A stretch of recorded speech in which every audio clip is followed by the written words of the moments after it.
Hello and welcome to Indus News live from Islamabad. I'm Jawad Tehami and these are the headlines.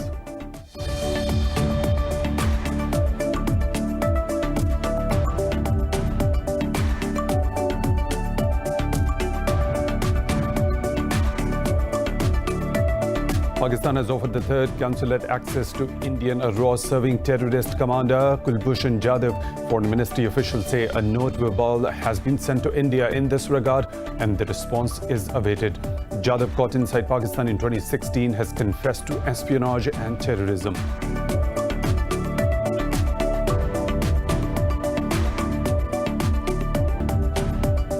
The Taliban claim they have killed 8 Afghan soldiers and 6 security personnel in an attack in eastern Logar province. In a tweet, a Taliban spokesperson Zabiullah Mujahid said 2 others were wounded in the attack on a military checkpoint.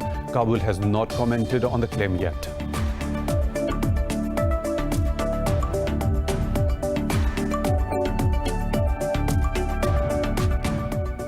In the US, a record 68,428 people have tested positive for COVID-19 overnight, with the total crossing 3.5 million, while 974 more people have died, increasing the toll to over 138,000. In Brazil, 1,322 people have died, while over 45,000 infected overnight, as the cases tally crossed 2 million with over 76,000 deaths. Meanwhile, in Pakistan, 49 people have died since yesterday, including the toll to 5,475 with nearly 260,000 cases. Globally, more than 590,000 people have died of the virus, while over 13.8 million infected.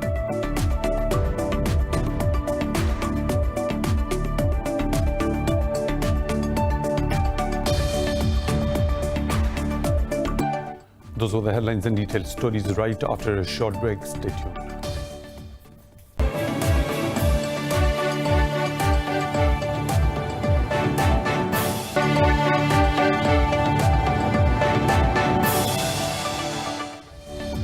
Welcome back, and now with the news in detail. We start our news bulletin from Pakistan, which has offered third consular access to Indian raw-serving terrorist commander Kulbhushan Jadhav.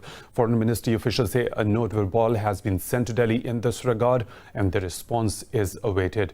Officials said Jadhav will be provided complete privacy during his third consular access. They said Delhi's demand of access without a security personnel's presence has been approved by Pakistan. The first consular access to the spy was given in September 2019, while the second was provided yesterday. Indian raw-serving terrorist commander Kulbhushan Jadhav was caught inside Pakistan in 2016 and confessed to espionage and terrorism.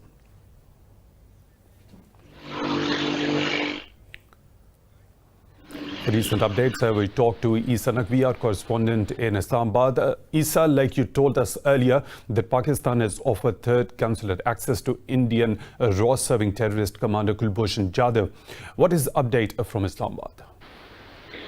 Jawad, Pakistan, as you mentioned, has offered third consular access to the Indian serving naval officer Commander Kulbhushan Jadhav, who was caught inside Pakistan and was involved in terrorist activities, and he confessed to his crimes. A note verbal has been handed over to the Indian High Commission in Islamabad, and a reply is being awaited from the Indian High Commission. As we have mentioned earlier, that Pakistan has granted twice a consular access to Commander Kulbhushan Jadhav.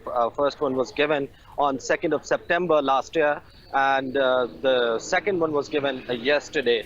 And India objected to the modus operandi of the consular access that was granted, but Pakistan said that all the objections have been removed, and now India can have access to its spy without a presence of even security personnel inside for the meeting.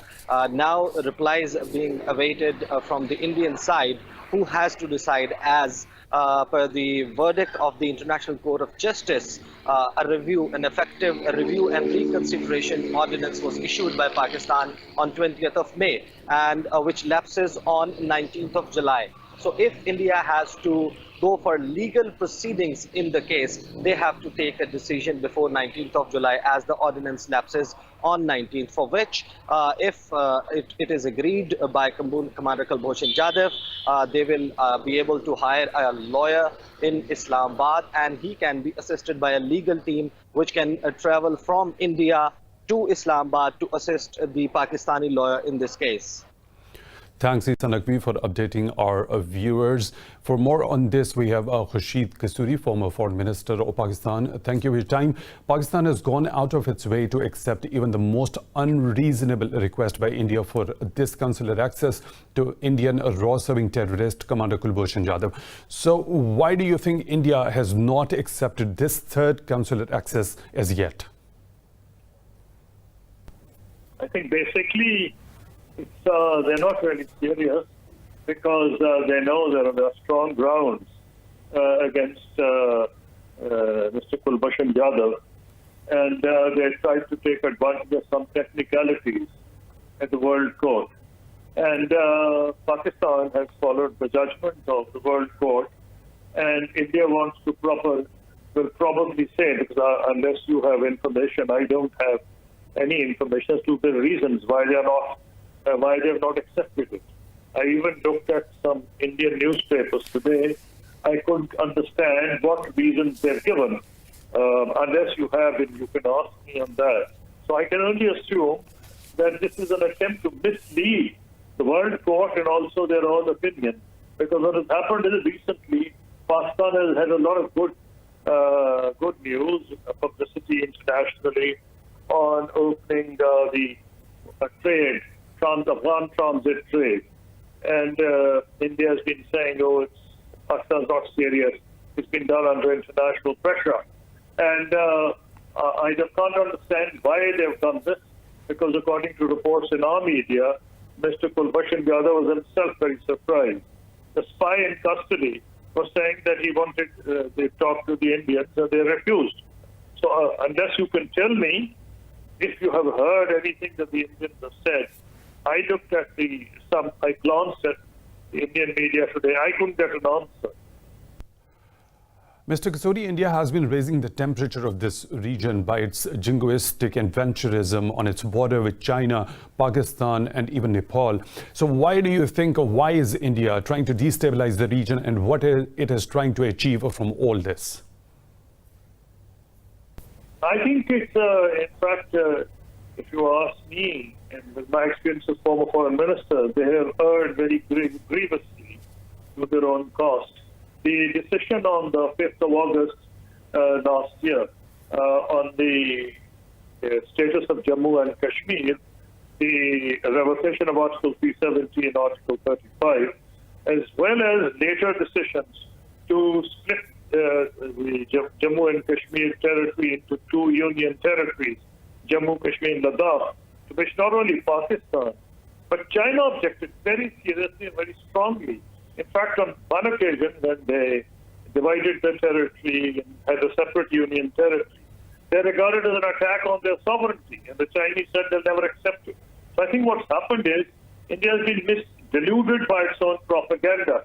For example, after Balakot and even earlier, they've been talking of strikes into Pakistan, and at Balakot they said they've gone and attacked some madrasa, which was a launching pad for terrorists, or where they were trained.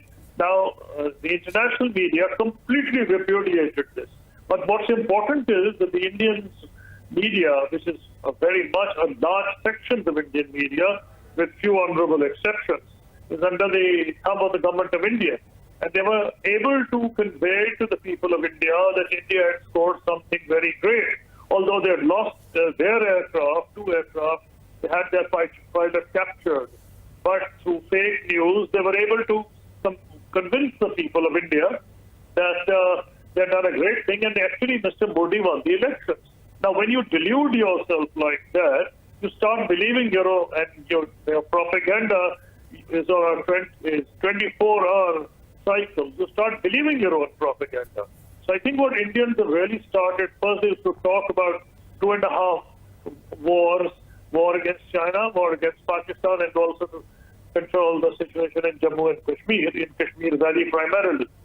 They started believing in their propaganda, and that is why they extended the not only the infrastructure right up to the Chinese border line of actual control, but their Home Minister made ridiculous statements. I would say it's unbelievable. He said that they will capture Azad Jammu Kashmir, also Baltistan, and in fact Siachen, which is with China.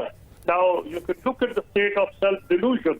So I think they've made huge mistakes, and they think that they are the great power in the area, and their economy hasn't kept pace. So Mr. Khurshid, you're of the view it's because of the delusion on the part of India, because of which it is doing such type of activities, not only against Pakistan, but also against China, as well as Nepal. Thank you for talking to Indus News. I really appreciate that. Now, moving on, Indian troops have martyred 4 civilians in occupied Kashmir, increasing the toll to over a dozen this month. The occupying forces martyred 3 youth during a cordon and search operation in the Nagnad Chimar area of the Kulgam district. Another civilian was martyred during a military operation in the Keran area of Kupwara district.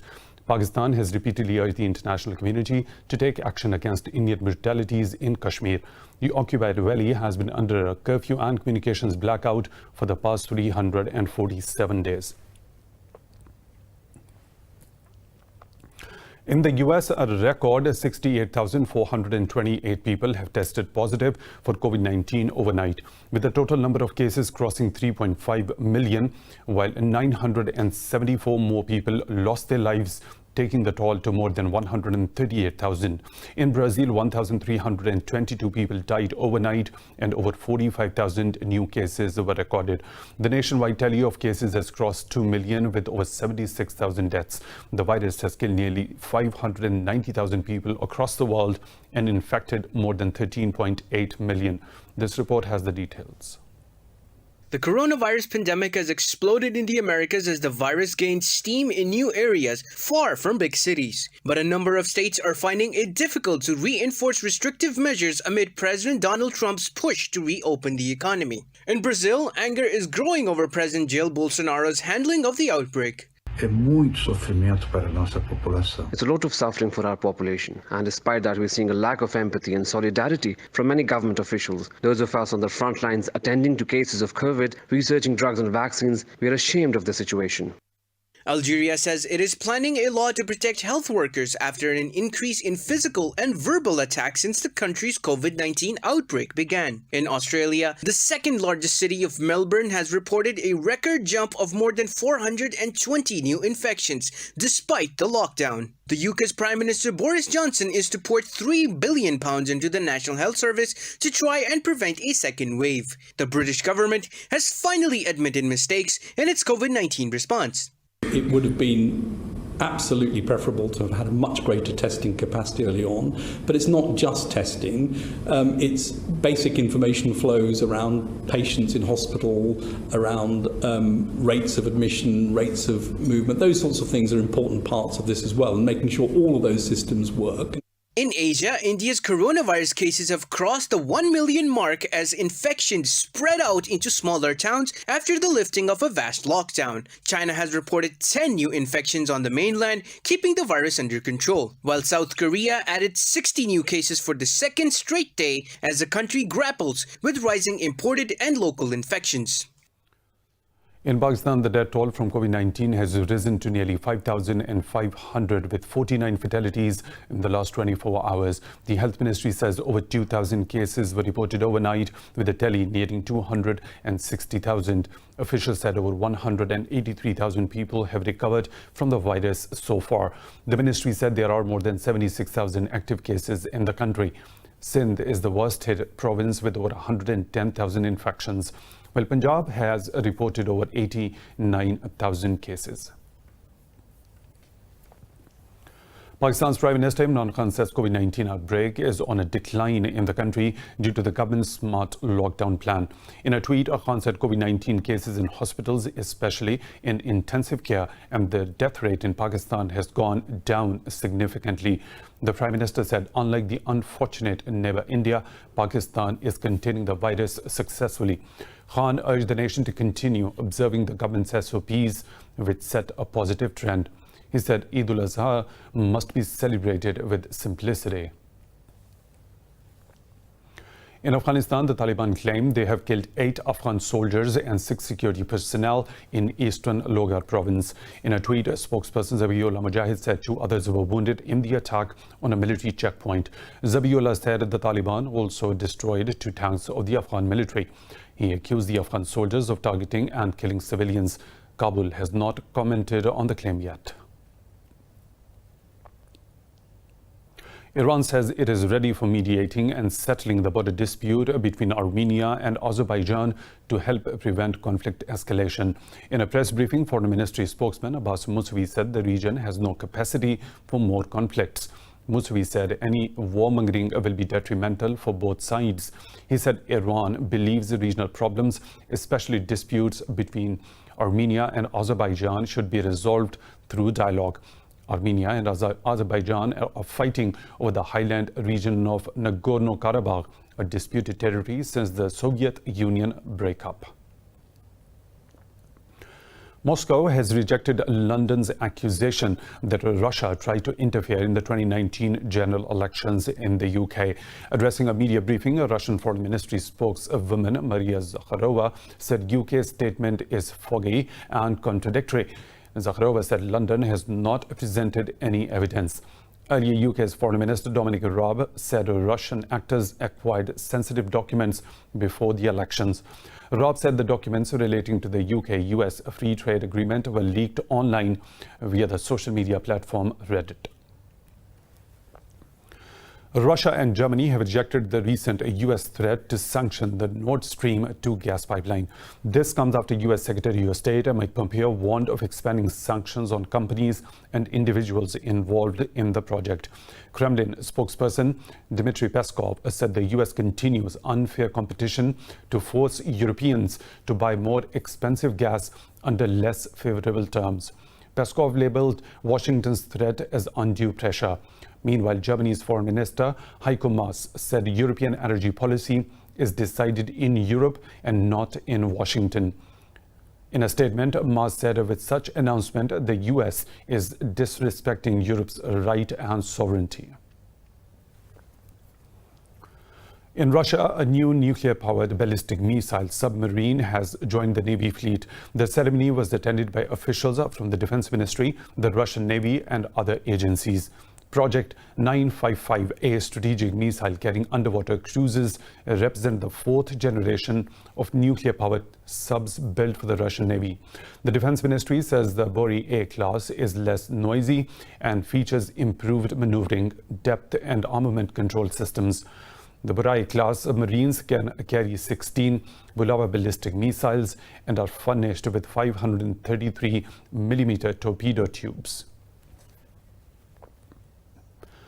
More stories to follow, but right after a short break. Stay tuned. Welcome back. The UK's National Cybersecurity Centre has accused Russian spies of trying to steal COVID-19 vaccine and treatment research. A coordinated statement from Britain, the United States and Canada attributed the attacks to group APT29. The statement says the group, also known as Cozy Bear, is operating as part of Russian intelligence services. British Foreign Minister Dominic Raab says these acts of espionage are completely unacceptable. Raab accused Russia of reckless behavior to pursue selfish interests. Kremlin spokesperson Dmitry Peskov has rejected London's allegations, saying they are not backed by proper evidence. The United Nations has urged a group of 20 nations to contribute to its fund to tackle the spread and destabilizing effect of COVID-19. UN Humanitarian Affairs Chief Mark Lowcock said it is not in the self-interest of the G20 to ignore the plight of the poor countries. Lowcock said it will not be long until the problems of the low-income countries are exported to wealthy nations. He said the first world is within its right to protect its own people, but the lack of support for poorer countries is dangerously short-sighted. COVID-19 and the associated global recession are about to wreak havoc in fragile and low-income countries. And my message today to the G20 and other rich nations is that unless we act now, we should be prepared for a series of human tragedies more brutal and destructive than any direct health impacts of the virus. Inaction will leave the virus free to circle the globe. It will undo decades of development, and it will create a generation's worth of tragic and exportable problems. Now, Mongolia says 17 out of its 21 provinces are at risk of the bubonic plague outbreak. Country's National Center for Zoonotic Diseases says the threat is imminent and immunization is now being organized in high-risk areas. In an interview, the NCZD deputy director said this year 32,000 people at risk will be vaccinated. The official said since the beginning of this year, out of 6 suspected cases, lab results have confirmed 3 as positive. Earlier this week, a boy died of the disease in the country.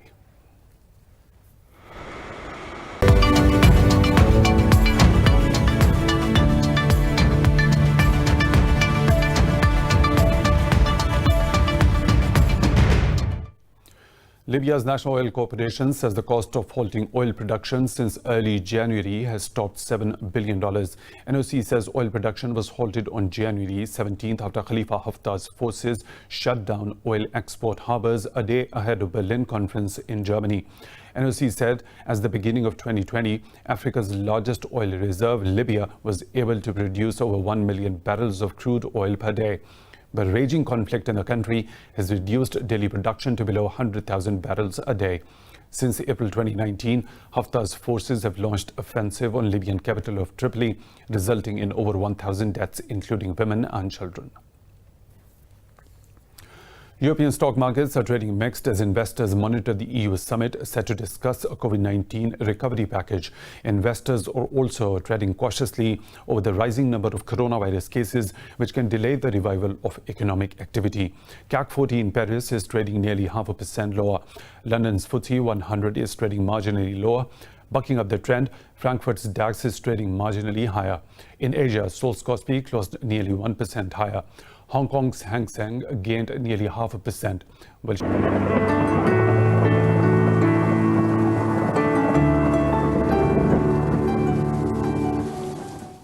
And now the weather situation from around the globe.